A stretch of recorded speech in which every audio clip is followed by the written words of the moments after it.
Halleluja. Dreh dich zu deinem Nachbarn und sag, Pastor Schicki, grüß dich.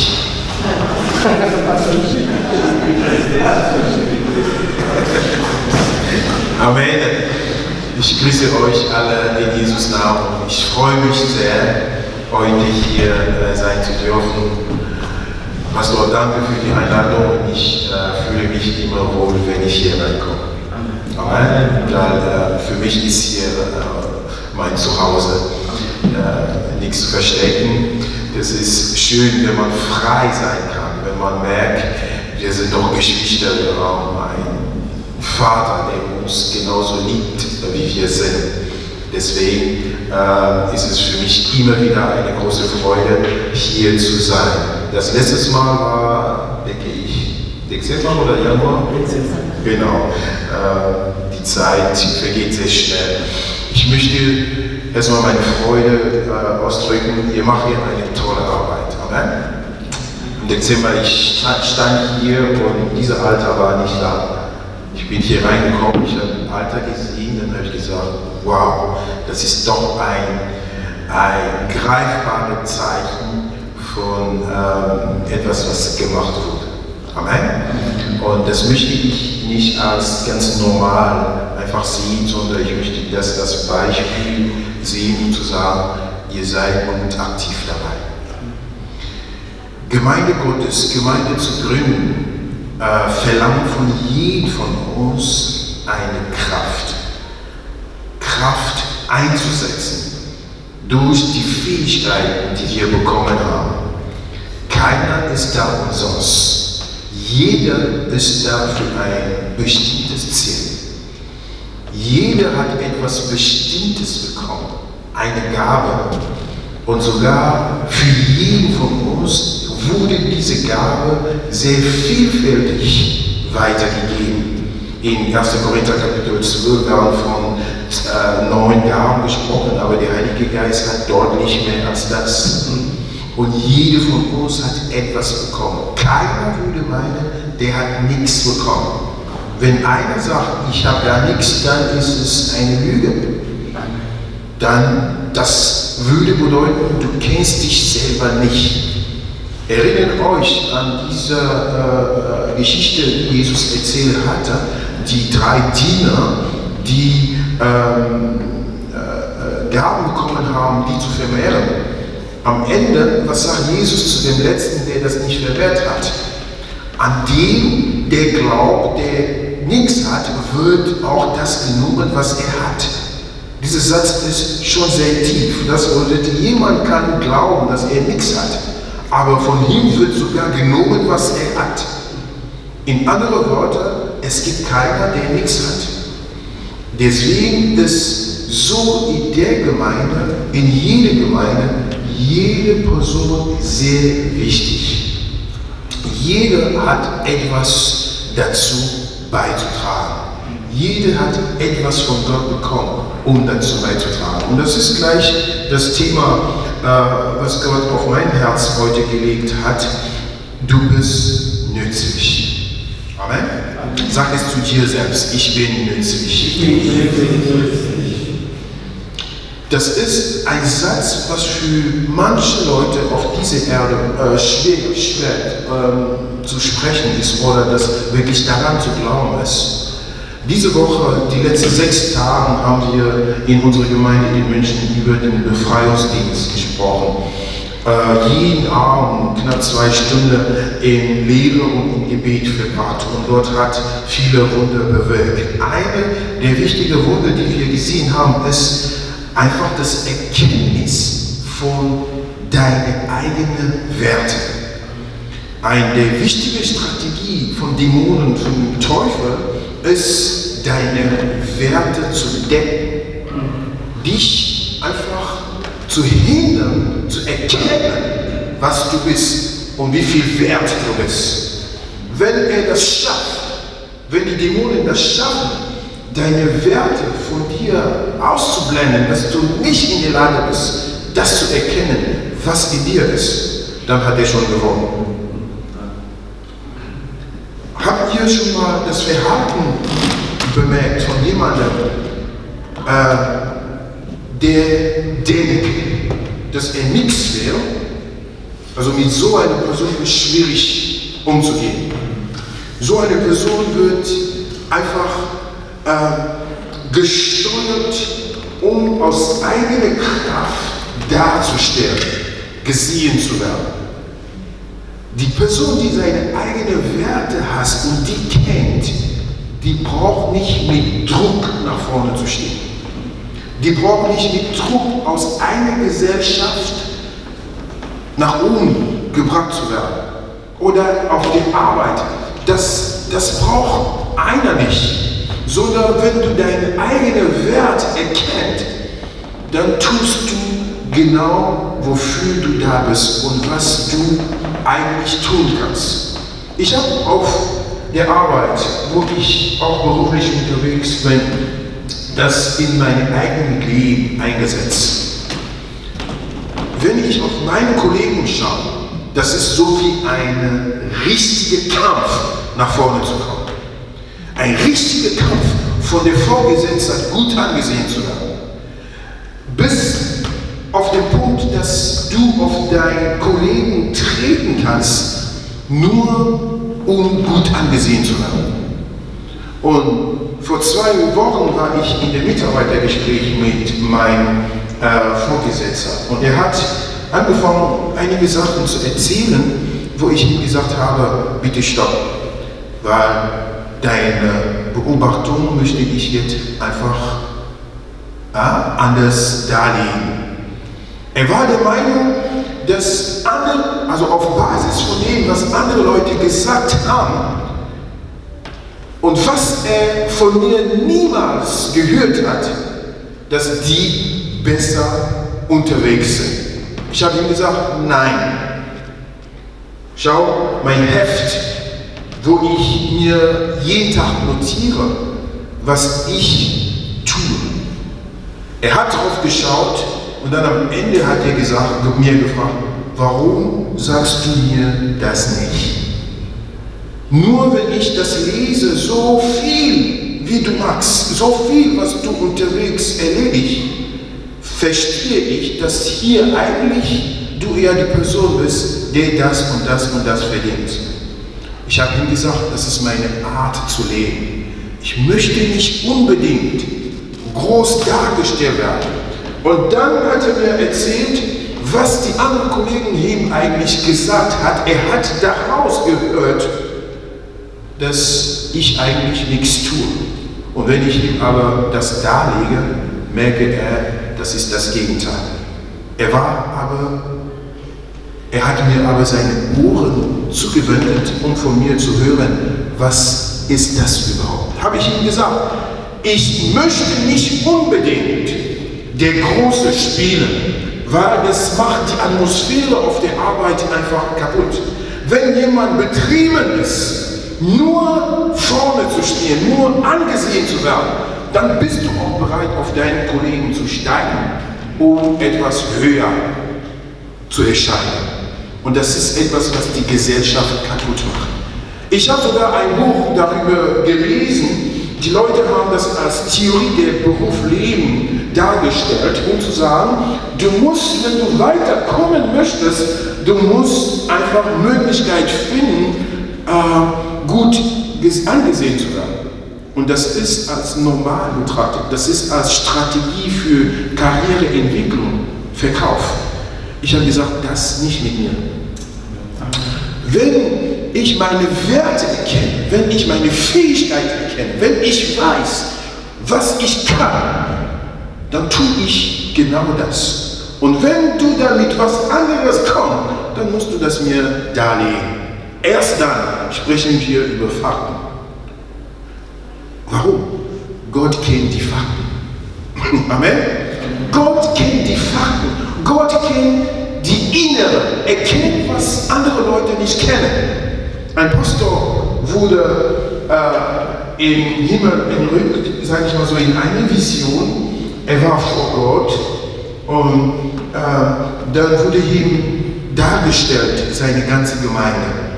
Und er hat erklärt, ja, das ist meine Gemeinde, schau, Das ist Wunder, was da geschieht. So 1000 Leute, die errettet waren. Das wird gemacht. Oh Gott, ich kann das. Ich bin der beste Pastor in der Stadt. Ich tue das. Hat Gott ihm gesagt, ja. Aber schaust du in deine Gemeinde, schaust du die alte Dame, die dahinter sitzt? Sagt er, ja. Dann sagt Gott, sie ist die Ursache von all diesen Wunder, die in deiner Gemeinde passieren. Er war so geschockt. Er konnte das nicht glauben. Er war geschockt. Er ist zurückgekommen. Er hat Buße getan. Seine Augen wurden verändert. Er hat nicht mehr auf das Erscheinen geschaut, sondern drauf gelegt, wo Gott seine Werte drauflegt. Amen. Die Geschichte von David, als König ausgewählt wurde, ihr kennt, er wurde nicht der Erste, der vor Samuel ankam. Das waren andere Leute, die sehr groß dargestellt worden sind, deren Erscheinung sehr merkwürdig drüben gekommen ist. Aber war es dort, wo Gott auch seine Werte gelegt hat? Nein. Liebe Geschwister, das ist sehr wichtig. Das ist einer der Punkte, warum es wichtig ist, deine Werte zu erkennen. Deine Werte zu erkennen. Wenn du deine Werte erkennst, dann schaust du, in welcher Atmosphäre sind wir. Was erwartet Gott gerade von uns? So in einer Gemeindegründung, wo ihr gerade seid, ist jede Hilfe willkommen. Das sage ich euch als Gemeindegründer. Ich habe einiges hinter mir. Und ich weiß, dass es beim Anfang jede Hilfe, jeder Beitrag gut angesehen ist. Das kommt ganz gut an dem Punkt. Warum? Das Ziel ist, die Gemeinde Gottes zu bauen. Womit? Mit dem, was Gott dir gegeben hat. Aber wenn du deine eigenen Werte nicht erkennst, dann wirst du solche Kämpfe starten, die fehl am Platz sind. Das ist einer der Punkte. Der zweite Punkt, wenn du deine Werte nicht erkennen kannst, dann wirst du nicht mal in der Lage sein, dich selber zu lieben. Amen? Du wirst nicht in der Lage sein, dich selber zu lieben, wenn du nicht weißt, wofür du wert bist. Was steckt in dir? Wenn du denkst, ich werde nicht geliebt, ich werde nicht akzeptiert, ich werde nicht gut angesehen, ich werde nicht meinen Platz halten. Du schaust auf dich selbst und dann hast du keine Freude an deine eigene Person. In dem Moment, du wirst sehr schnell alles falsch interpretieren in deiner Umgebung. Jemand kann dich nicht so in 2, 4 Augen so anschauen, weil so, wenn man dich anschaut, interpretierst du gleich negativ. Warum?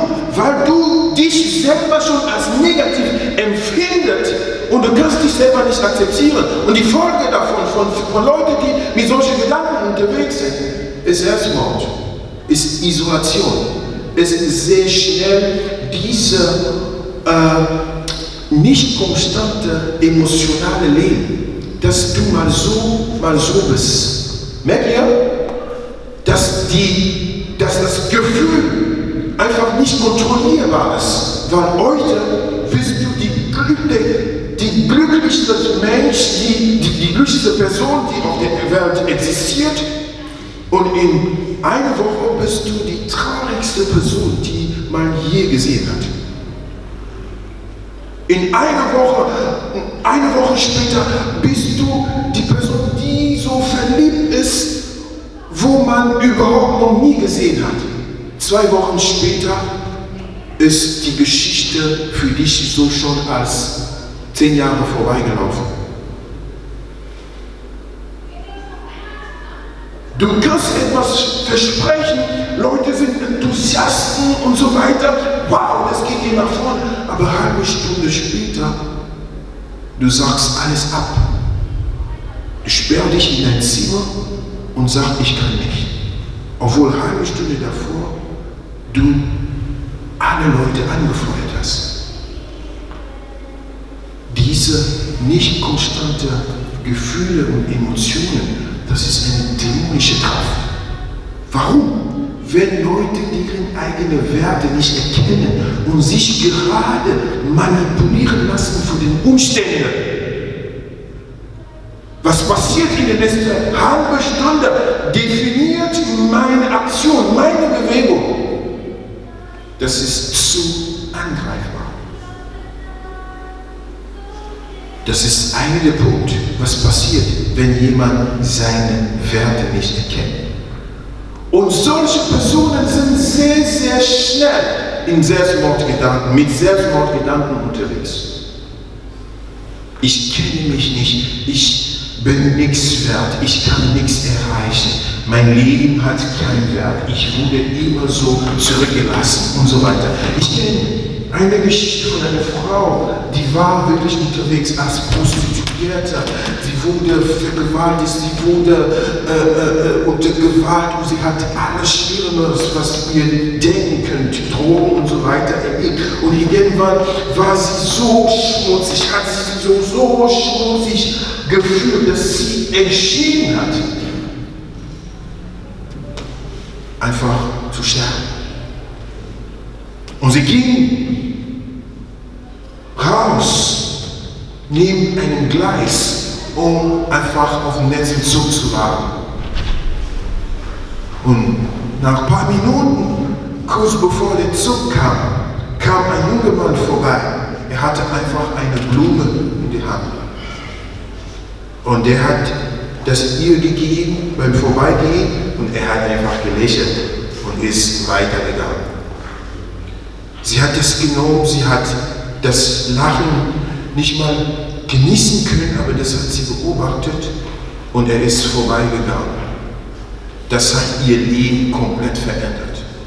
So ein Zeichen der Liebe hatte sie noch nie erlebt. Dann hat sie einfach mit Augen gefolgt, wo der junge Mann hinläuft. Und dann hat sie gedacht, gut, ich laufe einfach hin. Er ist in einen Raum, in eine Gemeinde reingekommen, die wusste nicht, dass es eine Gemeinde war, und sie ist reingegangen. Und an dem Tag ist ihr Leben komplett verändert worden. Halleluja. Ihr Wert war komplett auf 0 oder auf minus 100. Sie konnte sich selber nicht lieben, aber sie hat ein Lächeln von Liebe bekommen. Dann war sie komplett überrascht. Verdiene ich das? Möchte er mich auch nicht ausnutzen, wie die anderen Leute immer machen? Er gibt mir einfach die Blume und läuft weg. Für sie war eine veränderte Kraft, die in ihr passiert war. Erkenn deine Werte.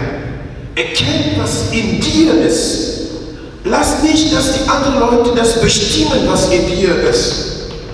Wenn deine Kollegen eher diejenigen sind, die sagen müssen, was du wert bist und was du nicht wert bist, deren Beobachtung, das wird niemals richtig sein. Weil wer kennt dich? Wenn nicht dich selbst und vor dir Gott selbst. Gott kennt dich vielleicht besser als dich, aber du bist die Person, die dich selber besser kennt als alle anderen. Und das wird jedem von uns helfen. Jesus hat auf jeden von uns einen wichtigen Wert gelegt. Matthäus Kapitel 5.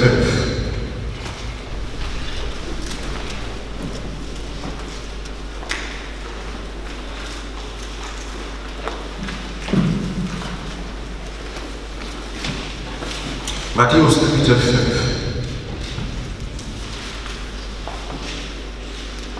Ab Vers 13.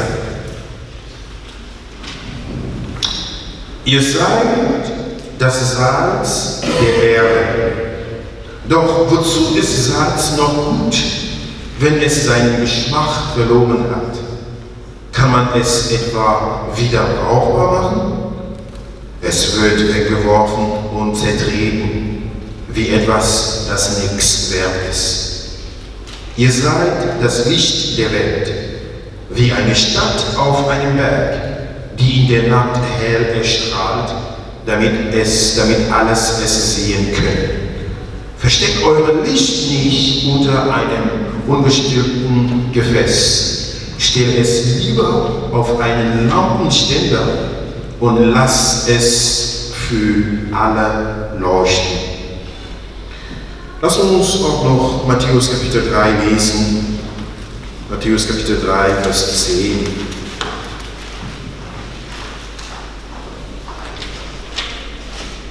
Ich möchte sogar ab Vers 7 anfangen.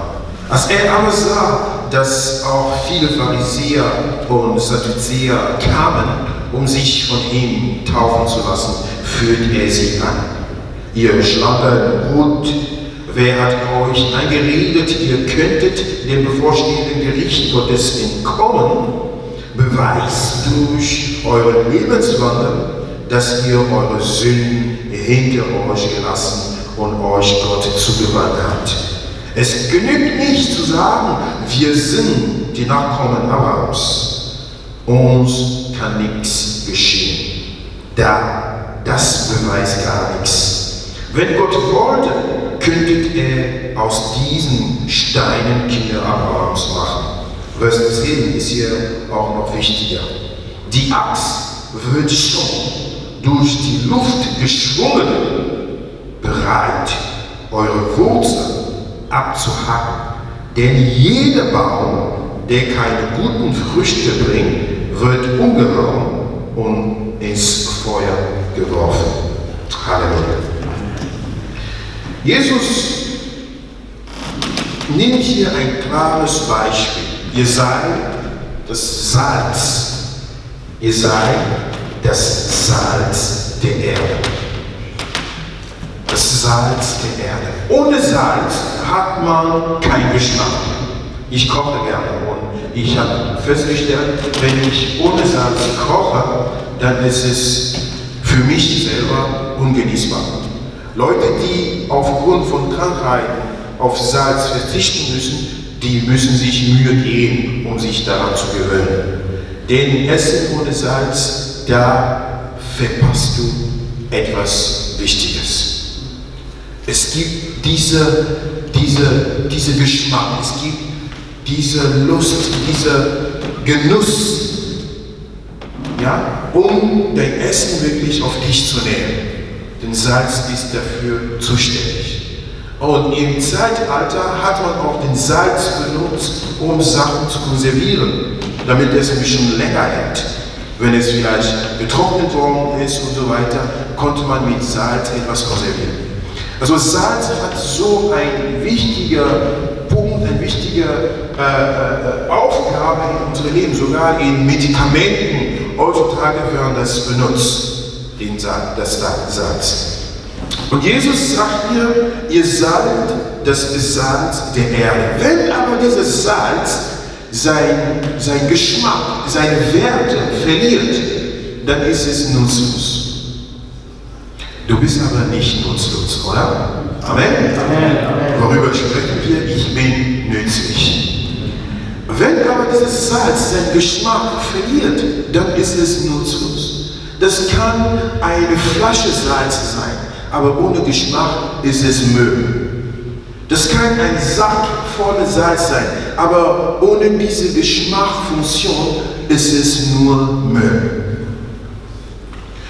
Das Salz hat dann als Funktion, die Umgebung zu beeinflussen. In die Soße hineingeworfen, die Soße verändert sofort den Geschmack. Die Tomate schmeckt dann anders. Die Zwiebel, was da drin ist, das schmeckt plötzlich anders. Alles andere, was da drin ist, verändert den Geschmack. Und die Person, die das zum Essen bekommt, kann das genießen. Aber stellt euch mal vor, dass den Salz ja verändert wird durch die Umgebung. Dass die Tomate auf einmal den Geschmack oder das Salz verändert, beeinflusst. Dann ist die Welt schon komplett umgestellt. auf den Kopf. Aber lass uns das nicht werden, dass die Welt einen Einfluss auf unser Leben hat. Lass uns das nicht erlauben, dass die Umgebung deine Werte bestimmt. Dass die Umstände definieren, was du bist, wo du stehen kannst. Welche Augen du heute haben kannst und welche Augen du morgen haben kannst. Lass die Umgebung nicht verändern, nicht beeinflussen, den Geschmack, was Gott in dir sieht. Jesus gibt diese Beobachtung. Ihr seid das Salz der Erde. Wenn das schon von Jesus kommt, der Schöpfer, der dein Leben kennt, der sieht dich als Salz der Erde, der sieht dich somit als die Person, die die Umgebung beeinflussen sollte. Der sieht dich als die Person, die den Geschmack in deine Familie reinbringen sollte. Der sieht dich als Person, die einen Sinn in der Gemeinde reinbringen sollte. Der sieht dich als Person, wo Leute kommen werden, um etwas zu bekommen, um beeinflusst zu werden. Das ist die Sicht des Herrn dir gegenüber. Aber die Frage ist, erkennst du deine eigene Werte? Weißt du, welche Geschmacksstärke du hast? Liebe Geschwister, das ist mein Gebet, dass jeder von uns das erkennt. Wir sind in einer Gesellschaft, wo wir sagen müssen, wo die Reise hingeht. Sag mal Amen dazu. Amen. Wir sind in einer Gesellschaft, wo wir sagen müssen, wo die Reise hingeht. Die Gesellschaft wird uns nicht diktieren, wo die Reise hingeht. Wenn wir das erlauben, dass die Gesellschaft uns diktieren, wie wir uns verhalten müssen, dann haben wir verloren. Weil die Rolle des Teufels ist, um die Gemeinde zu zerstören, die Gemeinde zu unterdrücken, die Gemeinde zu vernichten. In Matthäus Kapitel 25, Vers 41 ist es geschrieben, der Teufel, der weiß, sein Ende ist schon vorgeschrieben. Der Teufel und die Dämonen, die sind für den endgültigen Kampf reserviert, der weiß. Für die Hölle, aber der bereitet sich, der möchte nicht allein dahin gehen. Der versucht alles, um so viele Menschen wie möglich mitzunehmen.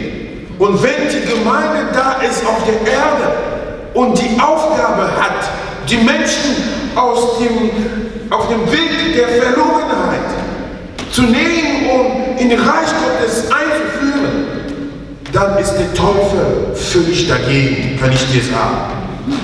Das gefällt ihm überhaupt nicht. Und er wird alles machen, um die Welt durcheinander zu bringen. Wenn wir da sind, muss eine Veränderung geschehen.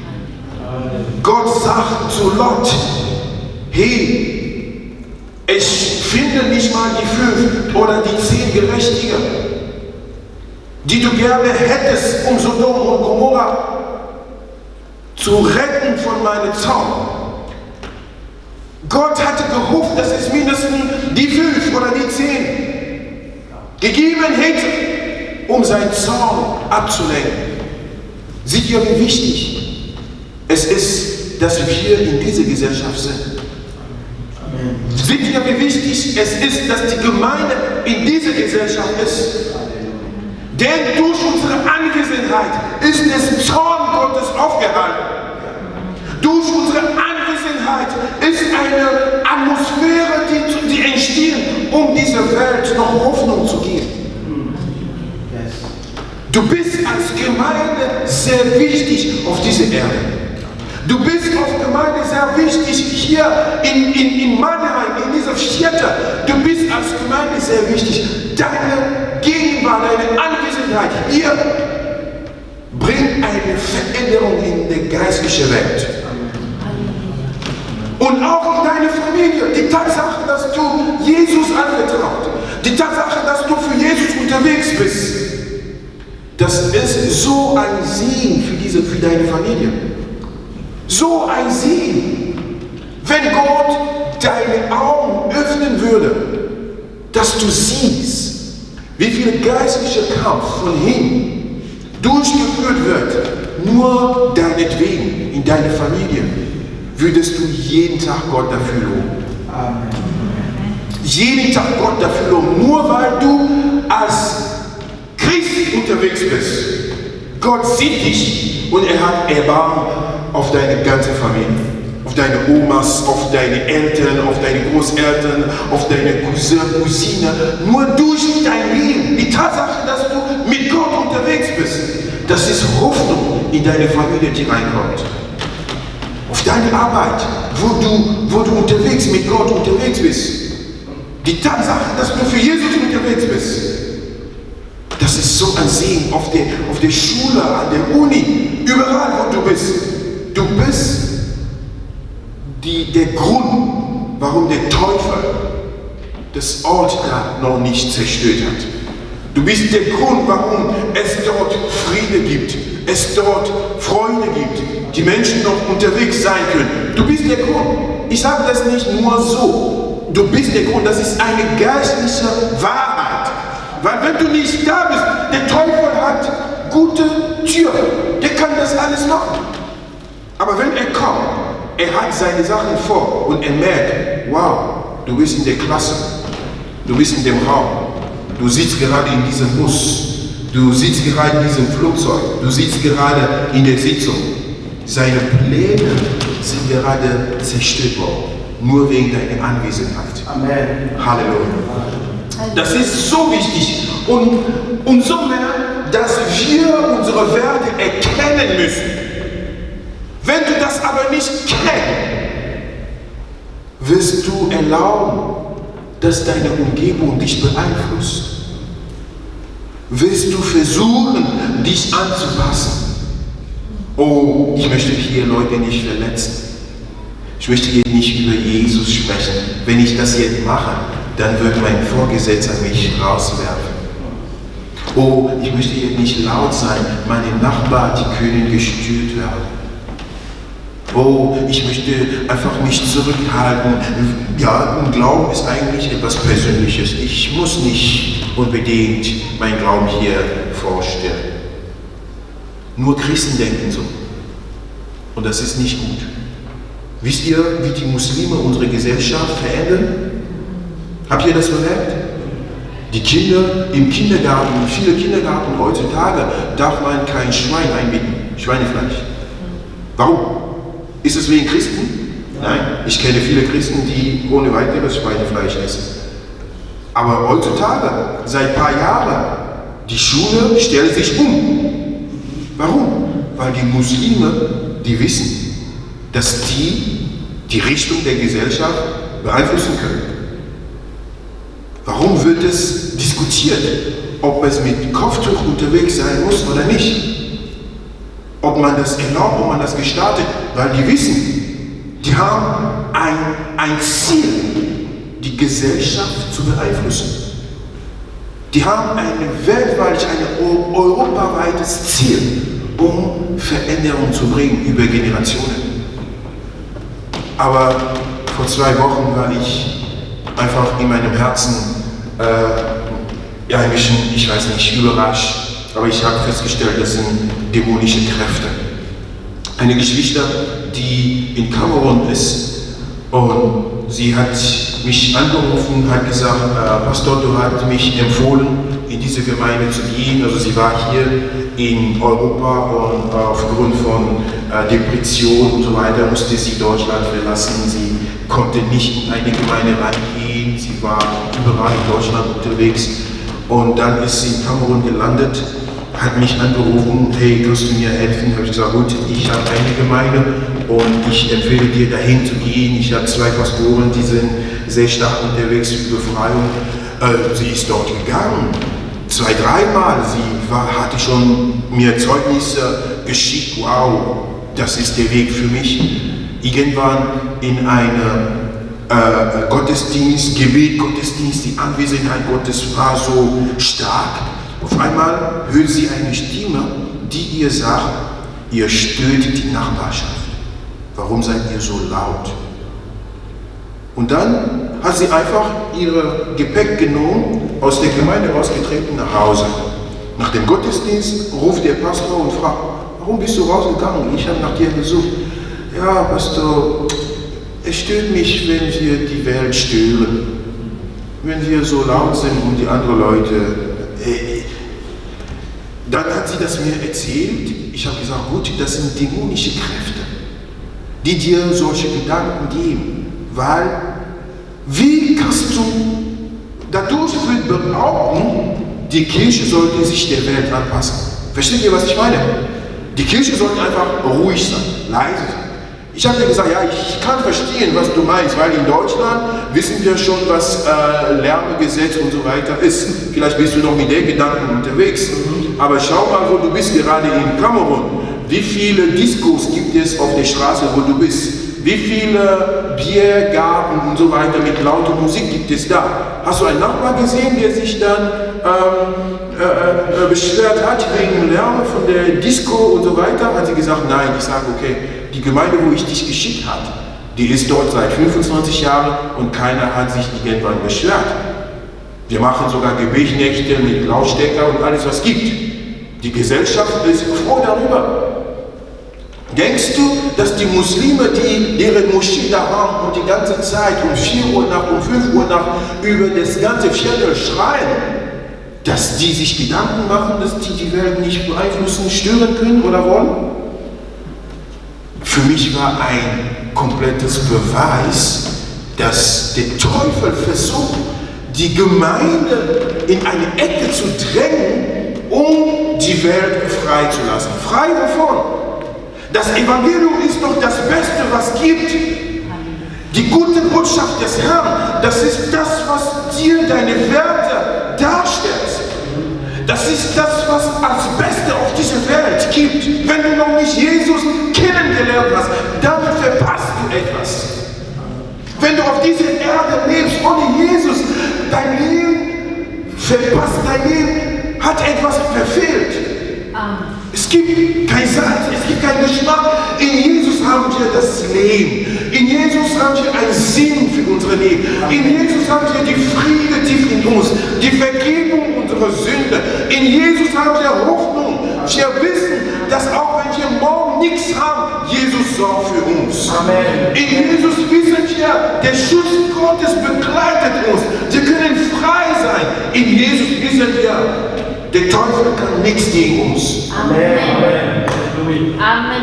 Wir brauchen keine magische Schutz oder Horoskop oder was auch immer, um in diese geistliche Ebene zu wandeln. Nein, Jesus hat auf dem Kreuz den Sieg ergattert für jede von uns. Halleluja.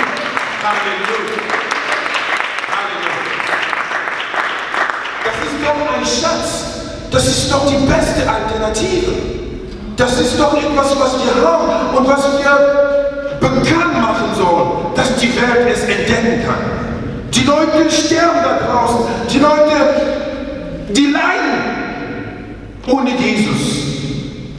Hoffnungslosigkeit ohne Jesus. Die Last der Sünde ohne Jesus. Streitigkeiten ohne Ende in Familie, weil Jesus nicht da ist. Die Leute töten sich gegenseitig, weil die Jesus aus der Tür geworfen haben oder nicht mal reingelassen haben. Und jetzt sollen wir still sein, um die Welt nicht einfach zu schonen von irgendwelchen Störungen? Ist das eine Störung? Nein.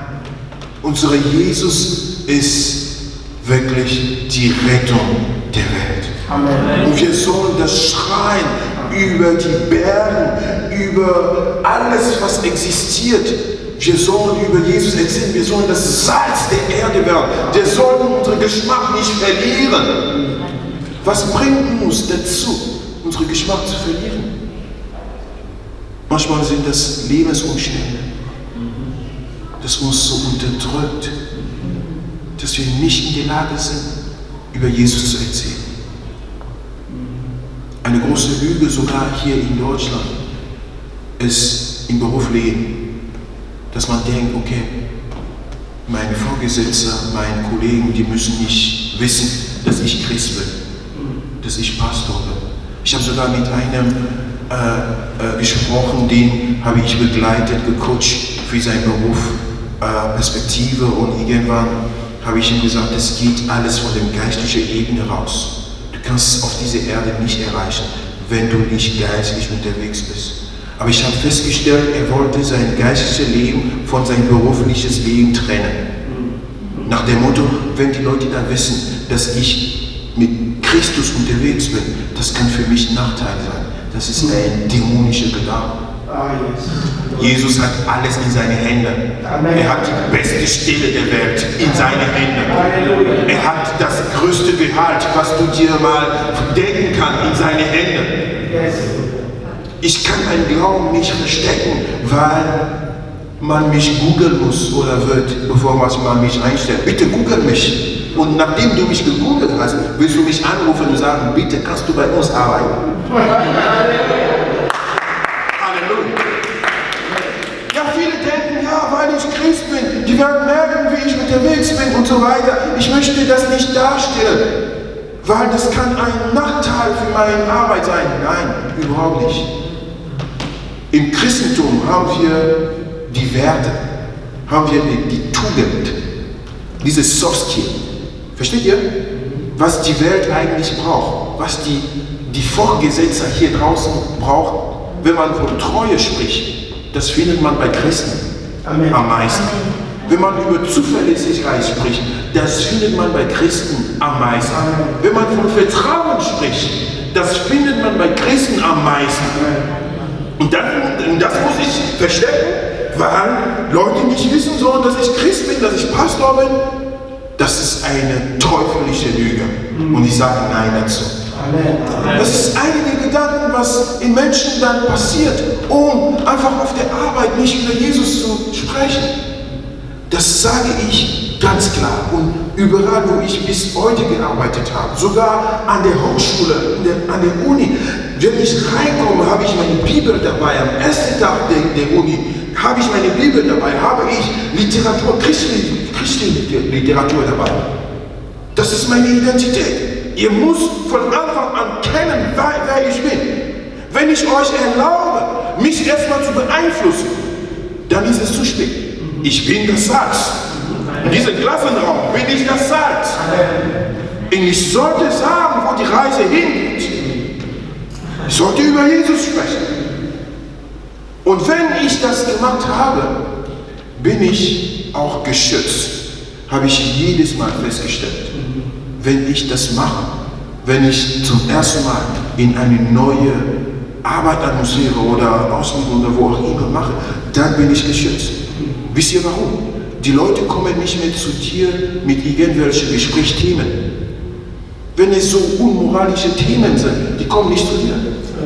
Die wissen schon, du hast schon deinen Ausweis gezeigt. Amen. Also mit dem Thema nicht bei dir. Aber wenn du das nicht gemacht hast, dann kommen die zu dir als zu dem alten Kumpel. Hey, weißt du was? Vorgestern war ich bei der, weißt du noch? Und dann weißt du nicht mehr, was du dann sagen solltest. Er ist zu dir mit so einem Gespräch gekommen, weil er hat dich verwechselt. Er hat deine Identität einfach verwechselt. Er weiß, das ist doch einer mit uns hier an der Hochschule oder auf der Arbeit oder wo auch immer, was wir hier ganz normal machen, das kann ich auch mit ihm machen. Aber nein, wenn du ihm deine Identität gezeigt hast, dann weiß er nicht mit ihm. Ich bin das Salz. Sag das mit mir laut. Ich bin das Salz. Und wir sollen unsere Umgebung beeinflussen. Wir sollen diejenigen sein, die das sagen, wo die Reise hingeht. Ist es möglich, dass dieses Licht auf einmal durch die Dunkelheit beeinflusst wird? Nein. Das kann nicht sein. Meine Tochter sagt manchmal, sie ist 3 Jahre alt, sie sagt, oh Papa, das kann doch gar nicht sein. Und dann ist man verwundert, wo kommt dieser Ausdruck? Das kann doch gar nicht sein. Dass die Dunkelheit das Licht beeinflusst und es einfach dunkler wird. Nein, dann hat dieses Licht seine Energiequelle verloren. Aber wisst ihr was? Jesus ist unsere Energiequelle. Jesus ist unsere Energiequelle und er lässt niemals nach. Er ist unendlich da. Wir haben die Möglichkeit, von ihm wieder und wieder beladen zu werden, voll unterwegs zu sein. Aber warum kommt es vor, dass einige ab und zu den Geschmack verlieren, das Licht verlieren? Was ist der Grund? Was ist der Grund? In Matthäus Kapitel 3 haben wir gelesen, die Axt ist geschwungen, ist schon bereit. Jeder Baum, der keine Früchte trägt, der wird abgeschnitten, der wird weggeworfen, der wird trocken gelassen. Das ist die Zeit, wo wir uns nützlich machen sollen, liebe Gemeinde. Das ist die Zeit, wo wir nicht das ist keine Zeit, wo wir uns als Babys unterwegs verhalten müssen.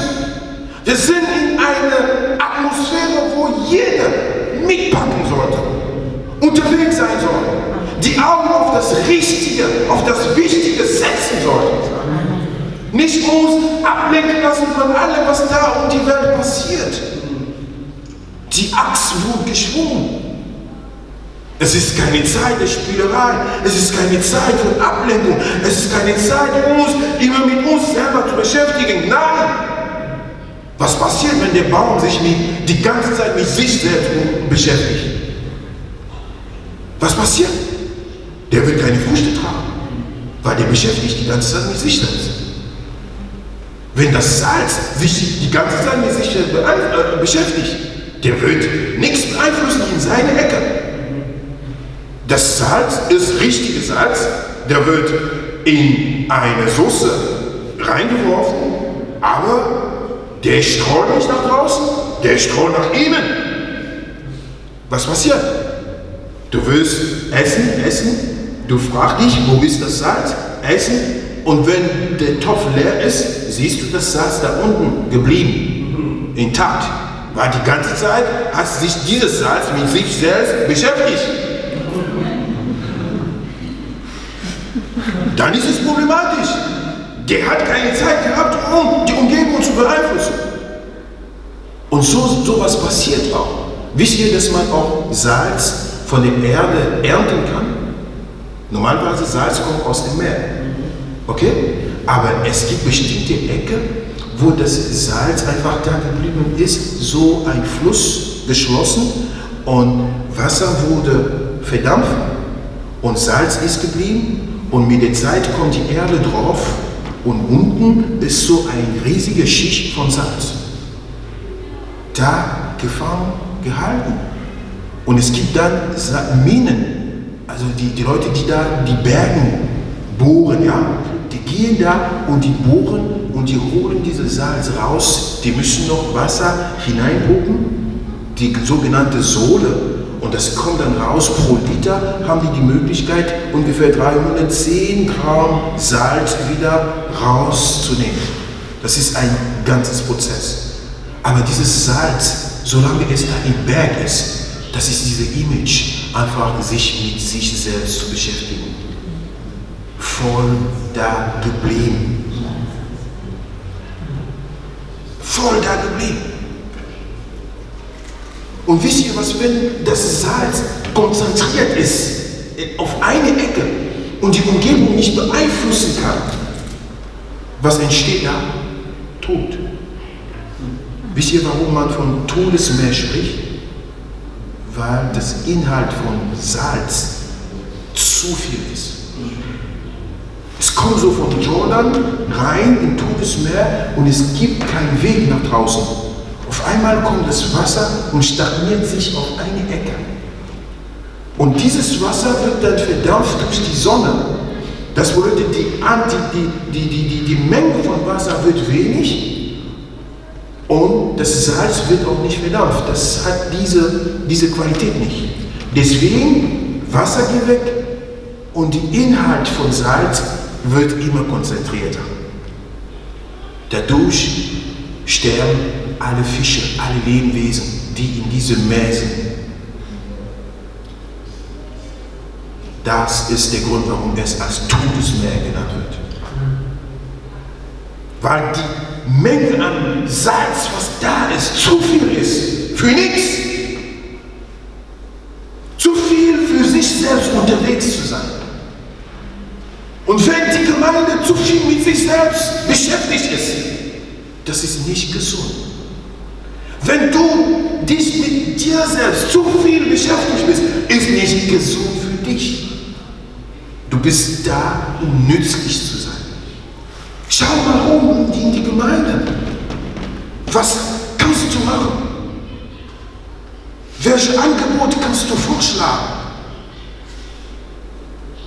Wie kannst du beitragen, dass der Werk Gottes nach vorne geht? Wenn du dich nützlich machst, wirst du gesegnet. Amen? Amen. Wenn du dich nützlich machst, wirst du gesegnet. So sehr gesegnet, dass du selber überrascht sein wirst. In Lukas Kapitel 10, Jesus schickt 70 Leute draußen, um für ihn unterwegs zu sein. Die werden dahin geschickt, wo Jesus selber hingehen musste. Das bedeutet, die sind unterwegs als Jesus-Vertreter. Und das war das erste Mal, dass die mit dieser Salbung unterwegs waren. Die hatten das noch nie gehabt in deren Leben. Und sieh mal da, wenn die zurückkommen, sind die völlig überrascht. Jesus, wir haben Sachen erlebt, das haben wir noch nie erlebt. Dämonen waren ausgetrieben, Menschen werden geheilt. Jesus, das, was wir erlebt haben, wir verstehen nicht, wie sowas passieren kann. Die waren so überrascht, was passiert war. Warum war das so? Weil die unterwegs waren in Jesus Namen. Weil die sich ganz bewusst verfügbar gemacht haben, um zu sagen, Jesus, ich möchte die Verlängerung deiner Mund sein. Ich möchte die Verlängerung deiner Stimme sein. Ich möchte die Verlängerung deiner Hand sein. Ich möchte da sein, wo du sein müsstest. Und auf einmal haben die diese Budget, ja, bekommen. Wenn ein Botschafter unterwegs ist, um sein Land zu vertreten, dann bekommt er alles Nötige, die Ausstattung, die dazugehört. Er bekommt die Vollmacht, er bekommt den Stempel, er bekommt eine Armee, sag ich mal so, Schutzengel oder Leute, die mit ihm unterwegs sind. Er bekommt die Vollmacht. Warum? Weil er unterwegs ist im Namen von seinem Land. Wenn er für sich selbst unterwegs ist, braucht er das Ganze? Überhaupt nicht. Wenn der deutsche Botschafter in Frankreich für sich selbst unterwegs ist, hat er keine Macht. Nicht als Botschafter ist er unterwegs. Aber sobald er dort unterwegs ist im Namen von Deutschland, alles, was er dort zu machen hat, das wird respektiert, das wird anerkannt, das wird legal sein. Wenn du unterwegs für den Herrn bist, wenn du dich ganz zur Verfügung stellst, um zu sagen, Herr, ich möchte das machen, ich möchte dich dienen, ich möchte für dich unterwegs sein, dann wirst du überrascht sein von dem, was Gott durch dein Leben machen wird. Du möchtest sehen, dass Leute geheilt werden. Fang mal an, Gott zu dienen. Du möchtest sehen, wie Gott wirkt in deinem Leben. Fang mal an, Gott zu dienen.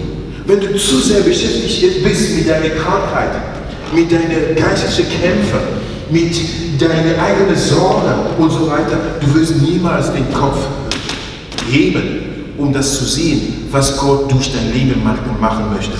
Du wirst niemals verstehen, wofür Gott dich nützlich brauchen möchte. Der Teufel wird jedes Mal diese Unterdrückung von dir bringen, weil er weiß, solange du so unterdrückt bist, hat er deine Gaben, deine Fähigkeit gedeckt. Der weiß, der gibt dir eine Beschäftigung. Dass du weiter in dein Zimmer die ganze Zeit weinst, dass du die ganze Zeit dich verlassen fühlst, dass du die ganze Zeit so merkst, als ob du nichts tun und für nichts wert bist, die ganze Zeit nur das schaut vor deiner Nase. Er weiß, dass wenn er dich so halten kann, er hat zweimal gewonnen. Erstmal gewonnen, dass du so leidest und dann gewonnen, dass du nicht eintrittst, wo Gott dich haben möchte. Aber wenn du deine Augen auf dem höchsten Berg erhebst und dann zu Gott schreien, du bist meine Hilfe, ich möchte mich auf dich fokussieren, ich möchte für dich unterwegs sein. Liebe Gemeinde, auf einmal vergisst du die anderen Berge, die vor dir waren. Deine Augen sind auf dem höchsten Berg gerichtet. Und alles andere, die blendest du aus. Und auf einmal wirst du irgendwann merken, oh, der Schmerz ist weg. Oh, das ist schon lange her, dass ich diese Krankheit nicht mehr gespürt habe. Oh, das ist schon lange her, dass ich so friedlich geschlafen habe. Du wirst überrascht sein, dass dein eigentliches Problem, was dich so sehr beschäftigt hat, dass es verschwunden ist. Das hat deine Aufmerksamkeit verloren, weil du hast dich auf etwas anderes konzentriert, um nützlich zu sein für den Herrn. Das ist so eine starke Kraft. Das Gegenteil ist eher traurig. Die Axt ist geschwungen.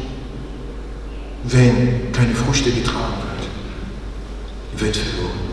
Aber das ist wichtig für jede von uns, zu sehen, dass wir mit Gott unterwegs sein können.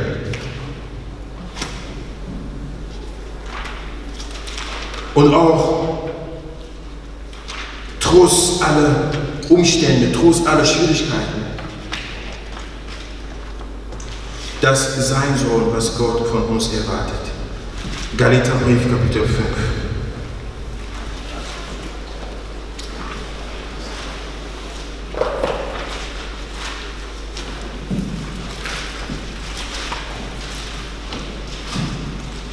Vers 7. Ihr habt doch so gute Fortschritte gemacht. Wer hat euch denn abgehalten, weiter der Wahrheit zu folgen? Gott ganz bestimmt nicht. Denn er ist es ja, der euch zur Freiheit berufen hat.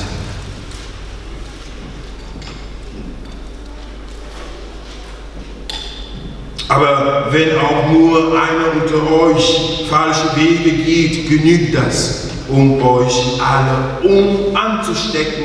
Ein wenig Sauerteig durchsäuert den ganzen Teig. Paulus war hier einfach traurig, weil er hatte festgestellt, die Gemeinde in Galater ist dann in eine Untätigkeit hineingeraten aufgrund von einer Schwierigkeit, einer Streitigkeit. Aber das war keine einfache Streitigkeit. Das war die Streitigkeit um die Beschneidung. Und der wusste auch, das ist nicht das erste Mal, dass das Thema gekocht hat. In Antiochia, wenn ihr Apostelgeschichte Kapitel 15 liest, werdet ihr merken, das war das erste Mal, dass diese Streitigkeit hochgekocht ist. Die Beschneidung, das war die erste Gemeinde, wo Juden und Nichtjuden zusammenkamen. Und auf einmal entstand ein neues Problem. Amen. Wenn du kein Problem haben möchtest, bitte sei nicht da, wo andere Leute sind. Ja? Wenn du in deinem Leben kein Problem haben möchtest, sei bitte nicht da, wo kein Mensch ist. Dann hast du vielleicht ein Problem mit dir selbst und das ist aber okay, dann hast du was zu tun.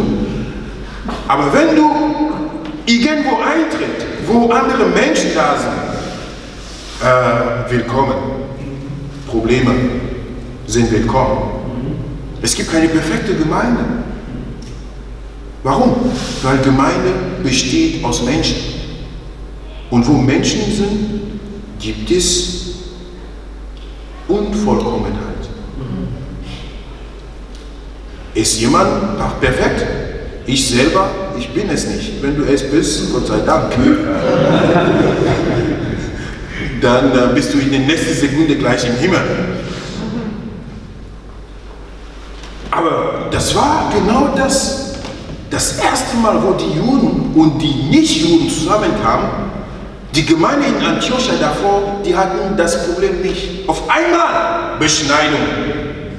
Ja, wir Juden, wir sind beschnitten und ihr nicht. Also, die beschnitten sind, die sind errettet und ihr nicht.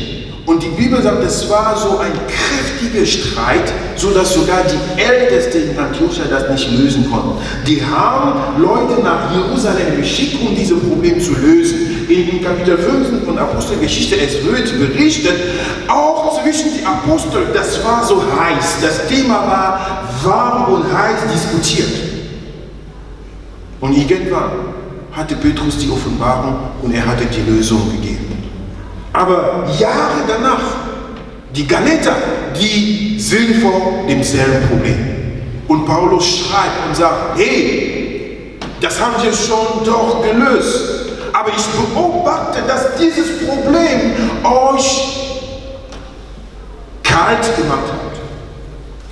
Ihr habt doch so gut gerannt, gelaufen. Ihr habt doch so gute Fortschritte gemacht. Das habe ich von euch kennengelernt, sagte Paulus. Ich habe euch gelobt. Ich wusste, dass die Gemeinde in Galater eine starke Gemeinde war. Aber wenn ich euch heute beobachte, ihr seid nicht mehr so stark unterwegs, wo ihr damals war. Wer hat euch denn abgehalten, weiter der Wahrheit zu folgen? Man merkt hier, dass es ein bestimmtes Situation war, wo die Galater einfach in eine andere Ecke reingekommen sind, wo die nicht mehr so heiß, so warm für den Herrn unterwegs waren. Und in Offenbarung Kapitel 3, Vers 16 wird geschrieben, wer lauwarm ist, wird ausgespuckt. Lauwarm, das bedeutet einmal heiß, einmal kalt. Einmal heiß, einmal kalt. Und der Durchschnitt davon ist einfach lauwarm. Das ist gerade, was Gott nicht von uns erwartet. In unserer Gesellschaft sollen wir High-Level halten. Sollen wir diejenigen sein, die die Richtung vorgehen. Egal, wie schnell er eintreten kann. Ich sage nicht, dass wir nicht vor schwierigen Umständen uns befinden werden. Weil diese Frage der Beschneidung, das war ernst genug. Das war ernst genug, dass da waren Nerven am Werk. Die ganze Gemeinde war durcheinander wegen dem Thema Beschneidung.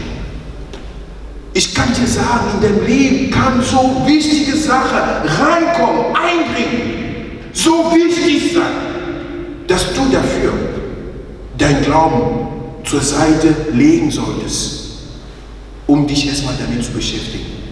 Ich habe eine Geschichte, ich weiß nicht, ob wir so in der Lage sind, sowas zu machen. Ein Missionar, der war unterwegs zu einem Evangelisationsprogramm mit seinem Auto und ein anderes Auto hinter ihm. Und dann unterwegs, in dem anderen Auto war seine Familie, seine Frau und die 3 Kinder. Die haben einen Unfall gehabt, die sind an der Stelle gestorben. Aber am selben Abend ist er bis zur Evangelisationsveranstaltung gegangen. Er hat gepredigt. Leute haben ihr Leben zu Jesus gegeben. Er hat für Leute gebetet, die wurden geheilt. Ist er dann nach Hause gegangen, um zu trauern. Ich habe mir gefragt, Gott, habe ich diese Kraft? Habe ich diese Fähigkeit, so vor eine solche Unterdrückung, dein Reich als Priorität weiterzusehen, dass ich nicht in der Lage bin, selber erstmal zu trauen, als Mensch zu sein und erstmal für dich unterwegs zu sein, das ist kräftig. Also das kann so unterdrücken auf dich kommen. Aber weißt du was? Gott an erster Stelle. Halleluja. Gott an erster Stelle. Wenn du Gott an erster Stelle setzt, du sagst dem Teufel, du wirst mich nicht haben. Du wirst mich nicht unterkriegen. Ich werde mein Gott dienen. Ich werde erstmal nach dem Reich Gottes trachten. Und er wird für den Rest sorgen. Aber dafür brauchen wir Kraft, brauchen wir Leidenschaft. Für den Herrn unterwegs zu sein, das braucht Leidenschaft. Ohne Leidenschaft wirst du direkt und sehr schnell aufgeben. Denn die Schwierigkeiten, die sind immer in Rendezvous, die sind immer da. Gott hat uns nicht versprochen, dass wir ohne Schwierigkeiten leben werden. Das ist nicht das Versprechen. Oh, komm zu Jesus und alles wird schön in deinem Leben. Komm zu Jesus und du wirst von allen Krankheiten geheilt. Komm zu Jesus und du wirst reich. Komm zu Jesus und Friede wird dir gegeben. Komm zu Jesus. Ich sage, das ist Lüge. Ja, es ist Lüge. Komm zu Jesus und er wird mit dir sein. Auch wenn du durch Feuer hinausgehst, Jesus will mit dir sein. Das ist die Wahrheit. Amen? Amen. Er will mit dir sein. Die schlimme Zeit wird kommen, aber die Sicherheit, die Versicherung ist, du wirst niemals allein gelassen. Er wird dich durchtragen und dich daraus mit Sieg rausnehmen. Er wird dich nicht verschonen, aber er wird dich wachsen lassen durch die ganzen Umstände. Du kannst Armut erleben, aber dadurch wird er sich als Versorger offenbaren. Du kannst Krankheiten haben, aber dadurch wird er sich als dein Heiler offenbaren. Du kannst Kämpfe erleben, aber dadurch wird er sich als der Herr, der Sieger offenbaren in deinem Leben. Nur so wirst du wachsen in seine Hände. Also die Umstände, die dürfen kommen. Aber die dürfen dein Leben, dein Glauben nicht kaputt machen. Die dürfen dich nicht von dem Herrn fernhalten. Die Hoffnung ist das, was wir von Jesus bekommen. Und diese Hoffnung, der stirbt niemals. Die Menschen sagen, die Hoffnung stirbt zuletzt, aber wir sagen, die Hoffnung stirbt niemals. Wenn du Jesus hast, hast du diese Versicherung, dass der Teufel dich niemals besiegen kann. Hast du diese Sicherheit, dass du durch den Feuer mit Sieg rauskommen wirst. Und das gibt dir Hoffnung, das gibt dir Kraft, nach vorne zu gehen. Und wenn der Teufel merkt, alle seine Versuche bringen dich nicht runter, er wird nachlassen. Weil er weiß, das ist nur Zeitverlust für ihn. Oh, ich habe schon das versucht, das hat nicht geklappt, ich habe das versucht, ich habe das versucht, ich habe das versucht. Dann, wenn er merkt, das funktioniert das Ganze nicht, dann wird er nachlassen. Aber wenn du mit Angstzuständen unterwegs bist und er weiß, wenn ich hier drücke, tanzt er. Wenn ich hier drücke, noch mehr drücke, dann liegt er auf dem Boden. Dann bleibt er da. Er bleibt da, er drückt die ganze Zeit. Er sieht, okay, ist er jetzt auf dem Boden, dann drückt er ihm nochmal. Er will jetzt das und das machen. Er drückt nochmal. Aber wenn er drückt und er merkt, du feierst, oh Gott ist gut, ich habe das verloren, oh Gott ist gut, dann fragt er, oh, was ist da los? Erzeuge ich jetzt eher Lobpreis in ihm oder was? Dann merkt er hat den falschen Knopf gedrückt. Dann lässt er los, weil er merkt, okay, wenn er das macht, lobst du den Herrn. Wenn er nicht macht, okay, bleibst du im normalen Zustand. Und wenn er macht, lobst du den Herrn. Er möchte nicht, dass du den Herrn lobst. Amen? Amen. Du solltest eine Person sein, die für den Teufel nicht mehr greifbar ist. Nicht greifbar, sondern, wie sagt man, dass er dich nicht verstehen kann. Voraussehbar, dass er dich nicht kommen sehen kann. Dass er nicht weiß, wie wirst du reagieren, wenn er den nächsten Schritt macht. Das hat auch Jesus gemacht. Bis auf dem Kreuz. Der Satan, der hat gejubelt. Oh, jetzt habe ich ihn. Oh, 3 Tage später, der hat gesehen, das war der größte Fehler meines Lebens. Genau so ist es. Wenn wir Gott an erste Stelle setzen, wenn du nützlich bleiben möchtest, lässt du dich nicht von Umständen unterdrücken, zurückgehalten werden. Deine Flamme, dein Feuer in dir, das sollte nicht sterben.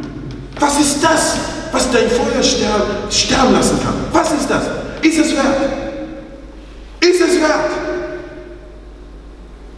dass du dadurch dein Feuer verlierst? Die Enttäuschungen sind die wert, um dein Feuer zu töten? Dass dein Vorhaben für Gott unterwegs zu sein, wogegen tauschst du das? Was hat der Teufel dir angeboten, um diese Leidenschaft aus dir herauszunehmen? Das darf nicht passieren in unserem Leben. Und vor allem in so einer Atmosphäre, wo wir sind und wo ihr hier als Tabernacle Church in Mannheim seid, in eine wichtige Zeit. Diese Wochen, diese Monate, die jetzt geschehen, die werden nicht wiederholt. Die werden nicht wiederholt. Das, was hier gebaut wird, die ganze Boden, die so gemacht werden, das ist jede Ecke, jeder Schritt, was hier festgelegt wurde, das ist für immer so. Versteht ihr, was ich meine? Das sind Schritte, die so wichtig sind. Und das ist sehr wichtig, sehr segenreich, dabei zu sein, mitzumachen, involviert zu sein, den Reich Gottes mitzubauen, seine Steine zu bringen, durch die Gaben, die Fähigkeiten, die Zeit, das Geld, alles, was man hat, dass man da mitbringt. Und das ist durch Leidenschaft möglich. Und wenn ihr so unterwegs seid mit Leuten, die große Leidenschaft haben, es ist ein großer Segen. Der Parfait, der hat jetzt 13 Stunden Flug hinter sich und gleich danach ist er bei euch in der Gemeinde. Das ist ein Zeichen der Liebe und der Leidenschaft. Ihr habt sehr viel hinter euch gehabt und ihr verlässt eure Häuser, Leben von Pferden und so weiter und ihr kommt, um für den Herrn und für die Gemeinde unterwegs zu sein. Das ist Leidenschaft. Jeder Versuch, das Beste zu geben, das ist Leidenschaft. Wenn du mit Leidenschaft unterwegs bist, machst du Sachen, wo, wenn Leute auf dich schauen, die denken, du bist belastet. Die denken manchmal, wenn du so viel magst, wie schaffst du das überhaupt? Habt ihr schon solche Fragen gestellt bekommen? Das habe ich schon mehrmals in meinem Leben. Dass, wenn ich unterwegs bin und die Leute sehen, ich mag das, Vereine, Gemeindearbeit, Bibelschule, Familie, Beruf und so weiter. Manche Leute schauen und sagen, hey, ich fühle eine Last, wenn ich höre, was du magst. Dann sage ich ihm, ich fühle Freude, wenn ich mache, was ich mache. Seht ihr den Unterschied? Du kannst einen Arzt, du kannst zwei Ärzte haben. Und einer ist voll unter Druck und einer ist mit Power unterwegs. Obwohl die beide gleiche Agenda haben. 24 Stunden oder wie auch immer. Der Unterschied daran, dass eine das mit Leidenschaft macht und der eine ist in einem Zustand, wo es für ihn eine Last ist. Wenn du etwas machst und du hast keine Leidenschaft, dann wird es für dich zur Last und das unterdrückt dich und dann ist Blackout in Rendezvous. Versteht ihr, was ich meine? Die Leute können schauen, was du alles schaffst und eher davon Angst haben oder denken, das wird jetzt zu viel. Aber du selbst, du bist voll drin, du hast so starke Leidenschaft und dein Gefühl ist völlig anders. Du merkst, du lebst für das, was du machst. Du lebst für das, was du bist. Du lebst und du merkst, das gibt dir sogar Kraft zum Leben. Was du gerade machst, wofür du gerade unterwegs bist, das gibt dir gerade Freude am Leben. Wie kannst du Blackout haben? Das wird niemals passieren. Du wirst gerade ernährt von dem, was du magst. Aber wenn es ja eine Last ist, warum mache ich das? Warum gehe ich überhaupt dort in die Gemeinde? Weil ich würde mal die Tür zusperren. Ich nehme mal meinen eigenen Weg. Oh, das und das mache ich nicht. Oh, das und das. Die Arbeit da. Oh, die Chef da, der Vorgesetzte da. Ah, die haben mir nicht genug Anerkennung gegeben. Ah, warum muss ich extra Arbeit machen? Ah, diese Überstunde, das belastet mich und so weiter. Diese Gedanken, das belastet dich Schritt für Schritt und deine Leidenschaft geht verloren und auf einmal kommst du in einen Blackout-Zustand. Weil du keine Lust mehr hast. Für die Leute, die im Berufsleben sind, manchmal, wenn ihr in eine Atmosphäre kommt, wo ihr merkt, ich muss jetzt eine andere Arbeit suchen. Auf einmal, bis du die nächste Arbeit bekommen hast, ist deine aktuelle Arbeit eine große Last. Du fühlst die Atmosphäre so schwer. Du hast keine Lust mehr aufzustehen. Obwohl du das vielleicht 5 Jahre lang gemacht hast, mit voller Kraft.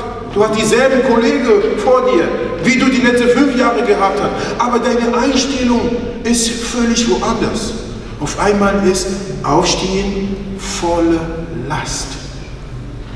Wo ist der Unterschied? Die Leidenschaft ist nicht mehr da. Und auf einmal wirst du erkrankt durch das, was du eigentlich jeden Tag erlebt hast. Und genauso ist es, wie es auch heute Morgen gelesen worden ist, im Psalm 69, Vers 9. Als der Bruder das gelesen hat, habe ich gedacht, er hat hier meine Predigt abgelesen. Der Heilige Geist hat das ihm gesagt. Aber das ist eine Bestätigung, das ist genau das ist, was Gott von uns erwartet. Der Psalmist David, der sagt, die Leidenschaft des Herrn brennt in mir. Und ich möchte jeden Tag in seinem Haus sein. Ich möchte jeden Tag da sein, wo er mich haben möchte. Halleluja. Wenn die Leidenschaft des Herrn in uns brennt, dann sind wir in der Lage, für Gott unterwegs zu sein. Das zu machen, wofür er uns berufen hat. Das zu sein, was er von uns erwartet. Halleluja. Willst du mit mir beten? Willst du mit mir diese Feuer wieder entfalten lassen?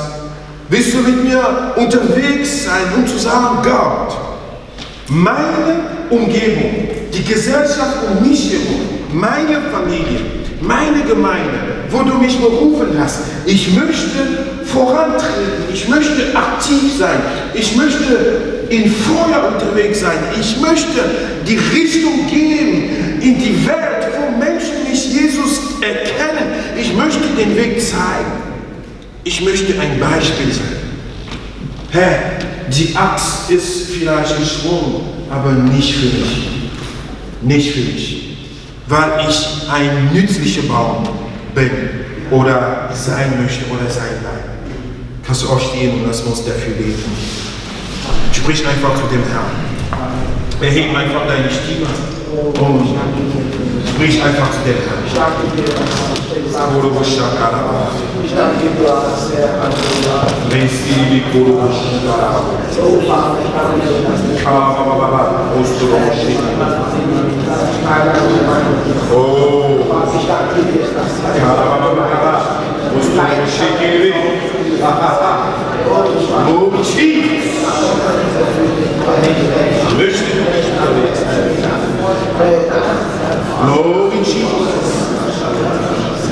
Das sei, was du von mir erwartest. Oh, hörst du auf die Gebete deiner Kinder?